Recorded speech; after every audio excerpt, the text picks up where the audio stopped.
The fog clung to Silver Falls State Park like a shroud, swallowing the moon and muting the roar of the South Falls to a dull murmur. Ethan, a casual hiker from Silverton, adjusted his headlamp. Its beams seemed to be straining to penetrate the dense mist. He'd come out here on a whim, chasing the late-night urge to clear his head after a long week, a feeling that was becoming all too familiar to him lately. Work and life had been pressing down on him, making him feel like he was constantly struggling to keep his head above water. But not out here. The trails were his sanctuary.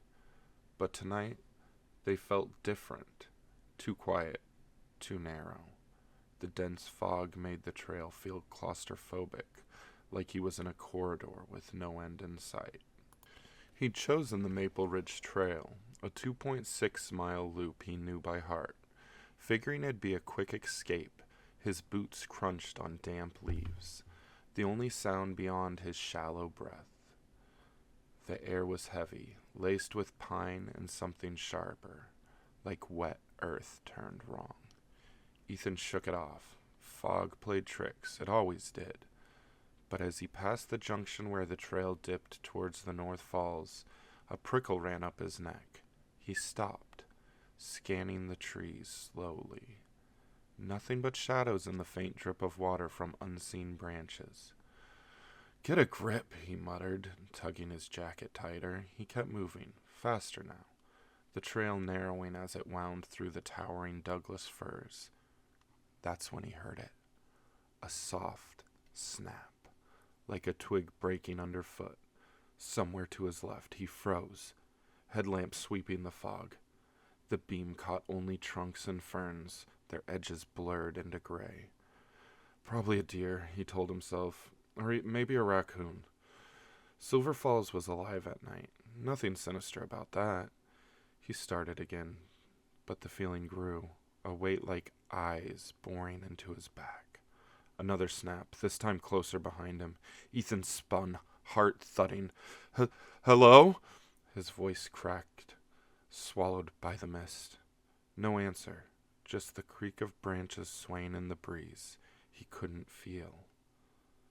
His light darted across the trail, catching a flicker, a shadow, too tall, too thin, sliding behind a tree. He blinked, and it was gone. "Screw this," he whispered, picking up his pace. The trail curved towards the upper North Falls, its distant rumble a faint comfort. But the snaps kept coming, now to his right, now behind, always just out of reach. He swung his headlamp wildly, cursing its feeble glow. Every tree seemed to lean in, their bark faces twisted in the fog. He remembered a story his grandpa used to tell him, back when Silverton was just mills and mud, a thing called the Hidebehind, a creature that stalked loggers, always slipping out of sight. Ethan had never taken it seriously. In fact, he had even laughed it off as a kid. Not now. His foot caught a root and he stumbled, catching himself on a moss-slick trunk. A low rustle came from behind. Too deliberate, too heavy for a small creature. He whipped around, and for a split second, his light snagged something. A gaunt silhouette consumed in darkness, ducking behind a cedar. Ethan's heart was pounding so fast he felt like it was going to explode. "This isn't funny," he shouted, voice shrill. The forest devoured his words. Ethan broke into a jog, the trail's incline burning his calves. The snaps were relentless now, keeping pace with him, weaving through the trees. He didn't dare look back, didn't want to see that shadow again, or worse, see nothing at all. The Hidebehind, Grandpa had said, didn't just follow, it waited. For what he had never explained. The trail opened to a clearing near the North Falls overlook, the Cascades mixing with the fog.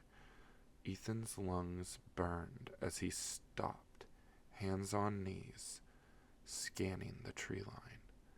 The headlamp flickered, then steadied.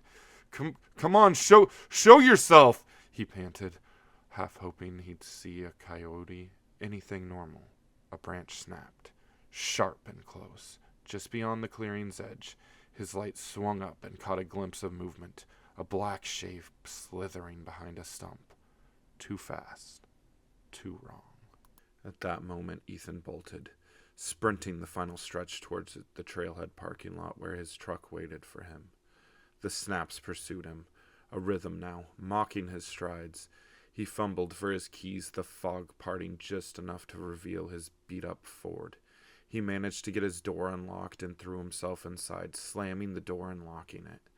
Chest heaving, the headlamp still on, it lit up the cab in a sickly glow. He sat there, staring into the mist, waiting for something to emerge. Nothing did. After what felt like hours, he started the engine, the rumble grounding him. As he pulled onto Highway 214, he glanced in the rearview mirror. The fog was too thick to see anything, but he could have sworn, just for a heartbeat, that a shadow stood at the lot's edge, tall and still, watching him as he left. Back in Silverton, Ethan didn't tell anyone. Not his buddies at the brewery, not his mom when she asked why he looked so pale.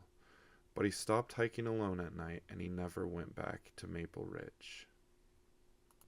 The locals still talk about strange occurrences at Silver Falls, about the old oak stump that's at the museum, where the Kalapuya once traded, and how something older than the town might still linger in the fog, slipping behind the trees, waiting for someone to look just a little bit too long.